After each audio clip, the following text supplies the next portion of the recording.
লাইব্রেরিতে ঢুকে অন্ধকারেই সে মামার তৈলচিত্রের কাছে এগিয়ে গেল।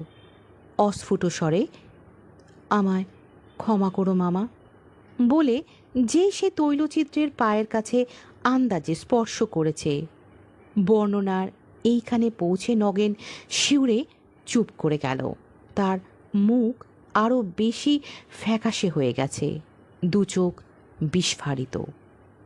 তারপর নগেন ঢোক গিলে জিভ দিয়ে ঠোঁট চেটে বলল, যেই ছবি ছুঁয়েছি ডাক্তার কাকা, কি যেন আমাকে জোরে ধাক্কা দিয়ে ঠেলে ফেলে দিল। সমস্ত শরীরটা ঝনঝন করে উঠল।